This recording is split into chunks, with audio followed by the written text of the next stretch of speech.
about our central nervous system. तो चलिए देखते हैं.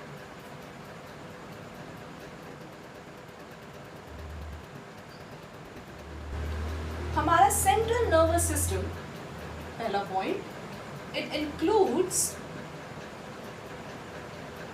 Brain and the spinal cord. Basic. Second, it is ectodermal in origin. इसका मतलब क्या है? Ectodermal refers to the layer ectoderm, and this ectoderm is nothing but one of the three germinal layers, that is the mesoderm, endoderm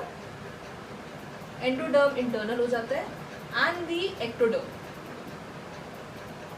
which are responsible for making up different organs of the human body. तो ये जो हमारा ectoderm है, यही हमारे central nervous system को construct करता है. तो ये बेसिक हो गया. लेकिन इस सेक्शन में we will be studying about the general features or functions of the human brain. हमारा ह्यूमन ब्रेन का जो बेसिक फंक्शन हो गया, जिसके बारे में हमने बहुत बार बात की अपने पिछले वीडियो में, that is it is the main centre. अच्छा, हम लोग लिख लेते हैं पहले जो फंक्शंस हो गए.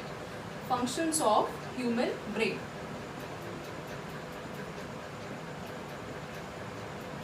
तो मैंने बोला इसका मेन फंक्शन ये हो गया कि it is the main centre for processing any of the information that it receives. ये एक स्टिमुलस को रिसीव करता है. Stimulus which is being received in the format of an impulse. उसको प्रोसेस करता है, एनालाइज करता है, एंड अकॉर्डिंगली एक पर्टिकुलर ऑर्डर को डिवाइस करता है. तो ये इसका मेन फंक्शन हो गया. और इसीलिए it acts as the command and the control system of the body. Second function, it controls the voluntary movements,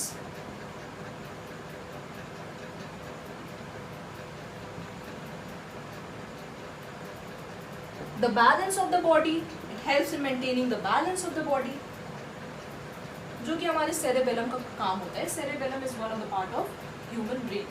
तो बैलेंस ऑफ द बॉडी हो गया. Third, it controls the functioning of various involuntary vital organs,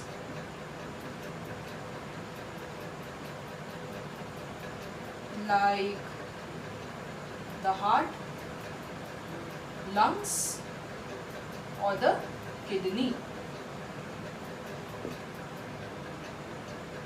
साथ ही साथ, let me rub this. साथ ही साथ it process the vision, the power of vision, hearing. It is also the main seat for memory, intelligence, emotions and our thoughts. तो ये सभी चीज को प्रोसेस करने का ये हमारा human brain is the main centre. साथ ही साथ it also brings about thermoregulation in our body. ये थर्मोरेगुलेशन क्या हो गया? थर्मोरेगुलेशन कुछ भी नहीं है. इसका मतलब हो गया, आप देख सकते हैं, थर्मो मतलब क्या हो गया? टेम्परेचर, और रेगुलेशन मतलब कंट्रोल करना, उसको मेंटेन करना या रेगुलेट करना. तो थर्मोरेगुलेशन मतलब हो गया to keep the body temperature constant. एक ह्यूमन बॉडी के टेम्परेचर के तापमान को एक समान रखना इररिस्पेक्टिव ऑफ द वेदर और द टेम्परेचर आउटसाइड। तो ये हमारा थर्मो रेगुलेशन हो जाता है। हमारे ब्रेन में हाइपोथैलेमस पाया जाता है, जिसके बारे में हम पढ़ेंगे, उसी का ये काम होता है। साथ ही साथ उसका ये भी काम होता है to bring about hunger and thirst. कब हमें भूख लगी और कितना खाना खाना चाहिए और कितना खाना खा के वी फील सैटिस्फाइड, तो ये चीज़ हो जाता है। तो ये हमारा एक ओवरऑल फंक्शन हो गया ऑफ द ह्यूमन ब्रेन। अब हम बात करते हैं इसके लोकेशन की, ये किस तरीके से और कहाँ लोकेटेड है हमारा ह्यूमन ब्रेन। तो अब हम इसके लोकेशन की ओर बढ़ते हैं। तो जो हमारा ब्रेन है, it is located in a bony structure, in a bony structure। क्योंकि हमें पता है कि हमारा जो ब्रेन है, it is one of the most delicate or the vital organ that needs protection against any of the mechanical injury। ये हमारा brain is one of the delicate organ and it needs that protection against any of the mechanical injury। हमारे शरीर के जितने भी delicate organs हैं, अगर हम लंग्स की भी बात करें, it is being protected inside a bony cage, और उस केज का नाम है रिब्स। क्योंकि लंग्स हमारा डेलिकेट ऑर्गन है, it performs the most vital function, that is breathing और द रेस्पिरेशन। तो इसीलिए उसे हम एक बोनी स्ट्रक्चर के अंदर फिट करके रखते हैं। वैसे ही हमारा ब्रेन है, it is being placed or located inside a bony structure or the skeletal of skull, or the skeletal of skull।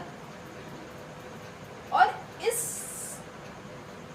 skeletal of skull को हम लोग बोलते हैं the brain box और the cranium। तो ये हमारा लोकेशन हो गया। अब हम बात करेंगे कुछ बेसिक स्ट्रक्चर जो कि ऑब्जर्व किया जाता है इन अ ह्यूमन ब्रेन, और वो हमारा हो जाता है मेनिंजेस। तो चलिए इसके बारे में हम थोड़ी सी जानकारी प्राप्त कर लेते हैं। तो हमारा ये जो मेनिंजेस है वो क्या हो गया, तो मेनिंजेस के बारे में थोड़ा देख लेते हैं। ये जो हमारा मेनिंजेस है, they are nothing but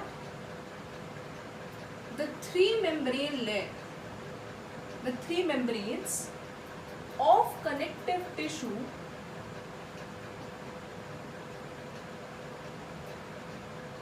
which lines the brain or the entire CNS, that is the brain and the spinal cord।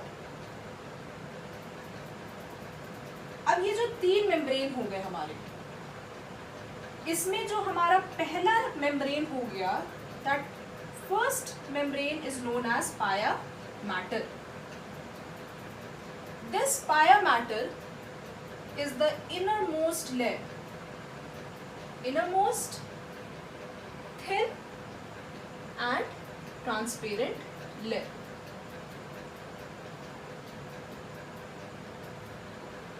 And this layer is also the vascular layer. अब ये वैस्कुलर का मतलब क्या हो गया? वैस्कुलर का मतलब हो गया it is highly supplied by blood vessels, और it is being supplied with blood.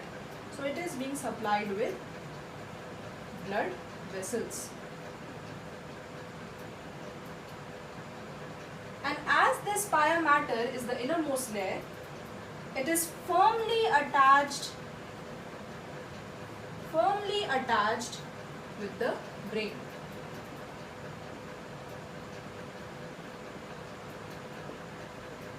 तो ये हमारा पहला लेयर हो गया। अब हम दूसरे लेयर की बात करेंगे।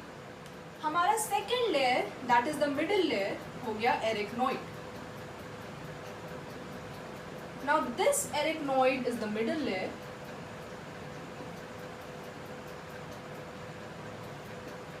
and it is found only in the mammals or in the mammalian brain. इसका मतलब क्या हो गया?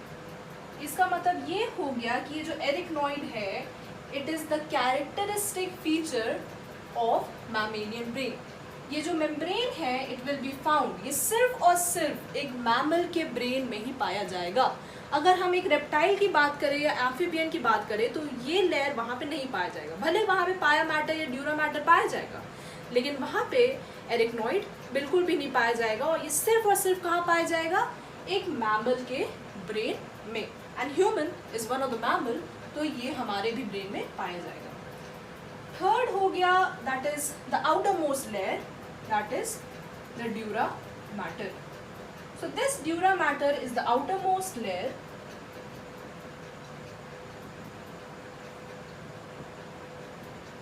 It is thick, strong and elastic.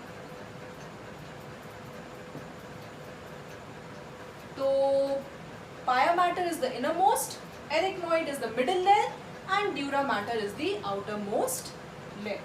अब इसके थोड़े से स्ट्रक्चर जो कि डायग्राम के फॉर्म में इसे हम देख लेते हैं और थोड़ा सा समझ लेते हैं. हमने बात किया कि हमारा इनर मोस्ट लेयर क्या हो जाएगा?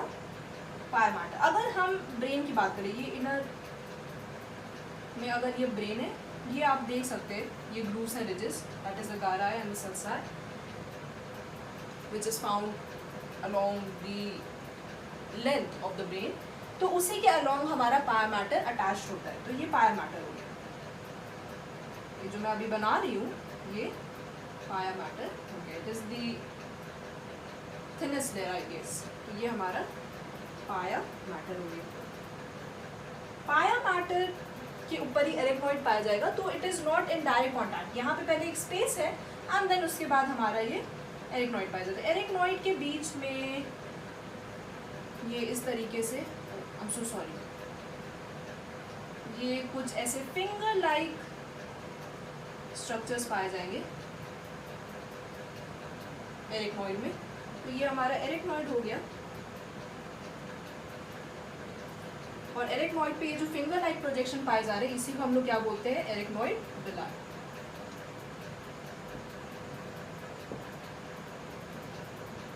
मैंने बोला कि यहाँ पे एक स्पेस पाया जाएगा. It is not sharing any of the connection or any of the physical contact with the pia matter. तो ये जो स्पेस है इसको हम लोग बोलते हैं सब एरिकनॉइड स्पेस. सब एरिकनॉइड space. And this subarachnoid space is being filled with CSF. CSF क्या हो गया? Cerebrospinal fluid. इसके बारे में हम बात करेंगे अभी. तो ये हमारा सेरेब्रोस्पाइनल फ्लूइड हो गया.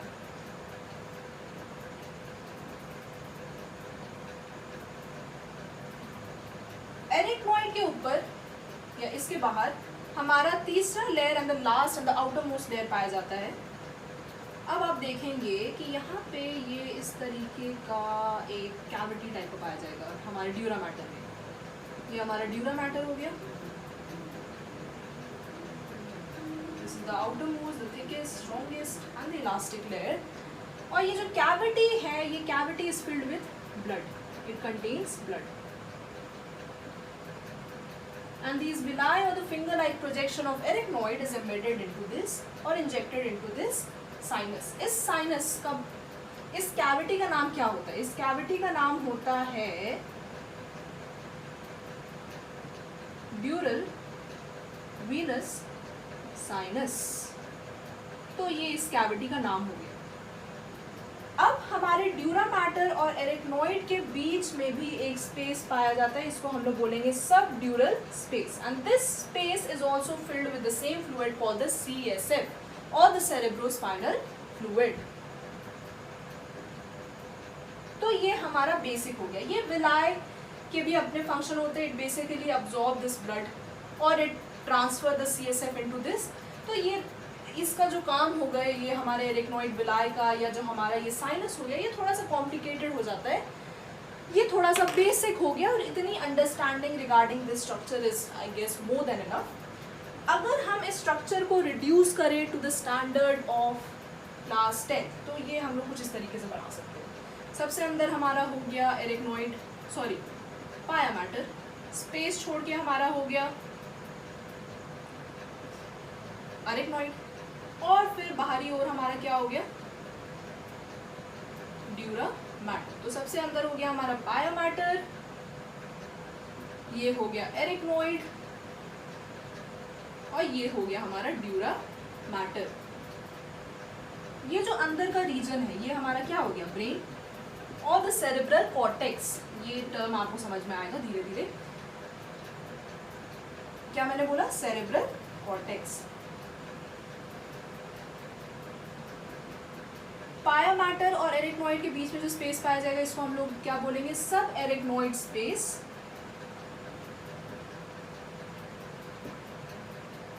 और हमारा ड्यूरा मैटर और एरिकनॉइड के बीच में जो स्पेस पाया जाएगा इसको हम लोग क्या बोलेंगे? Subdural space. As simple as that. तो ये हमारा हो गया इन्फो रिगार्डिंग द मेनिंजेस। अब हम बात करेंगे इस फ्लूइड की। बहुत थोड़ा सा इंफॉर्मेशन है, थोड़ा सा है जो आपको थोड़ा समझना पड़ेगा, याद करना पड़ेगा। बेसिकली इसका मेन क्या हो जाता है? फंक्शन। अब ये किस तरीके से बनता है, कैसे बनता है, ये भी एक बहुत ही डिटेल्ड इन्फो हो गया जो कि हम हायर स्टैंडर्ड में पढ़ते हैं अपने इंटरमीडिएट्स में। लेकिन फिर भी हम कोशिश करेंगे कि इसके फॉर्मेशन की जो प्रक्रिया है उसको समझने का, लेकिन धीरे धीरे। तो अब हम बात करते हैं अपने CSF की। हाँ, तो ये अब हमारा CSF क्या हो जाता है? That is the cerebrospinal fluid. Cerebrospinal fluid is a fluid. इसका अपीयरेंस क्लियर होता है and it is alkaline in nature. तो इसको अगर देखा जाए जो CSF का कुछ बेसिक कैरेक्टरिस्टिक हो गया, ये हो जाता है it is clear and alkaline in nature. That is इसका pH above 7 होगा। Second, it is found in all the free spaces which is found inside, which are present inside the central nervous system। तो जितने भी free spaces हैं inside the central nervous system, उसको ये हमारा CSF क्या करेगा? ऑक्यूपाई, या वहां पे फिल्ड रहेगा। Third, this CSF is formed by the choroid plexus। ये जो choroid plexus होता है ये कुछ भी नहीं है, लेकिन अभी आप लोग को इसके बारे में कोई जानकारी नहीं होगी 10th स्टैंडर्ड में।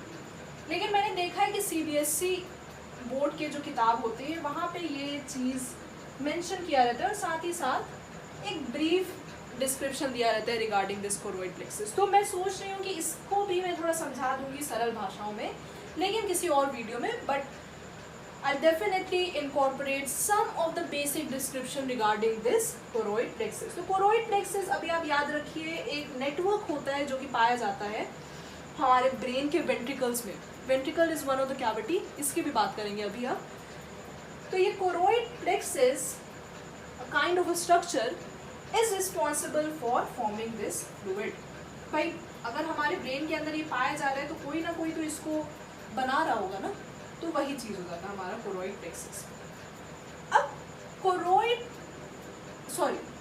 CSF का जो फंक्शन है वो थोड़ा सा याद रखना ज़रूरी हो जाता है, क्योंकि 10th स्टैंडर्ड में ये क्वेश्चन ही ज़्यादा पूछा जाता है कि what is the function of CSF, state any 1 or 2 function of CSF। तो पहला फंक्शन ये हो जाता है it acts as a shock absorbing medium.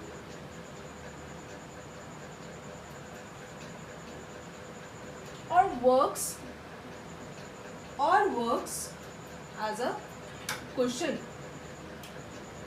तो ये हमारा बेसिक हो गया। मतलब हमें पता है कि हमारा जो CNS है it is made up of many delicate organs, और कहीं ना कहीं इन्हें बचाए रखने के लिए, इनको प्रोटेक्ट करने के लिए against any of the external mechanical injury, उसके लिए ये हमारा CSF पाया जाता है। सेकेंड, इसका फंक्शन क्या हो सकता है? इसका सेकेंड फंक्शन यहीं पे लिख देती हूँ, मैं इनकॉर्पोरेट कर देती हूँ। इसका जो सेकेंड फंक्शन है, इसका सेकेंड फंक्शन हो जाता है to maintain pressure between the internal and the external region of the CNS। साथ ही साथ इसका एक और फंक्शन हो जाता है जो मैंने पढ़ा है कहीं, लेकिन 10th स्टैंडर्ड के बुक में उतना मेंशन नहीं किया रहता है। हमें पता है कि जो हमारा CSF है इट इज अ फ्लूइड, और ये जो फ्लूइड है ये कहीं ना कहीं हमारे ब्रेन को एक प्रकार का बुओयांसी प्रोवाइड करता है। और जब इस ब्रेन को ये अपथ्रस्ट मिलता है, ये बुओयांसी मिलता है, तो इसका वेट रिड्यूस हो जाता है from 1.4 kg to 0.18 kg। Physics में आपने पढ़ा होगा अपथ्रस्ट के बारे में। कोई भी object which is being immersed inside the fluid और the water, due to an upthrust or buoyancy exerted to that object, its weight reduces to some other value, जिसको हम लोग apparent weight शायद बोलते हैं। इसके बारे में अभी तो बात करना it doesn't make any sense, लेकिन अगर उसी बेसिक प्रिंसिपल को यहाँ पे अप्लाई किया जाए तो हमारा जो ब्रेन है, the CSF is a fluid itself in itself, तो जब ये इस पे एक्ट करता है हमारे ब्रेन पे, तो उस अपथ्रस्ट के कारण हमारे ब्रेन का जो वेट है which is 1.4 kg, it is being reduced down to this value, that is 0.18 kg। तो ये हमारा CSF हो गया और उसका बेसिक फंक्शन हो गया। ये 3 पॉइंट बहुत ज़रूरी हो जाते हैं क्योंकि ये पूछा जाता है, तो ये चीज़ हो गया। अब हमारा जो ब्रेन है it can be classified into 3 divisions. तो हम देख लेते हैं ये डिविजन्स क्या है। तो जैसे कि मैंने बोला कि एक human brain is divided into 3 sections, तो हम देखते हैं कि ये 3 सेक्शन या ये 3 डिविजन्स क्या हो गए। So the 3 divisions of human brain, 3 divisions of the human brain are, पहला डिवीजन हो गया द फोरब्रेन, सेकेंड हो गया द मिड ब्रेन, और तीसरा डिवीजन हो गया द हाइंड ब्रेन। हमारा fore brain is further made up of olfactory lobe, cerebrum, the largest part of the human brain, and the diencephalon lobe। हमारा जो mid brain है, ये तो हमारा फोर ब्रेन हो गया, मतलब ये जो 3 पार्ट्स हो गए of human brain makes up the forebrain. Midbrain को कौन बनाता है? The optic lobe. और hindbrain is made up of pons, cerebellum, जो कि it is all related with the balance of the body, and medulla oblongata. तो ये तो हमारा डिविजन्स हो गया रिगार्डिंग द ह्यूमन ब्रेन। अब हम एक एक डिवीजन के अंदर घुसेंगे, उसकी बात करेंगे, जैसे कि olfactory लोब को समझेंगे, सेरेब्रम को समझेंगे, डायनसेफेलोन को समझेंगे, और ये ऐसे ऐसे करते करते हमारा धीरे धीरे हम अपने चैप्टर के एंड की ओर बढ़ते जाएंगे। तो मुझे लगता है इस सेक्शन के लिए इतना इन्फॉर्मेशन काफ़ी है। अब हम बात करेंगे regarding the fore brain in the next video.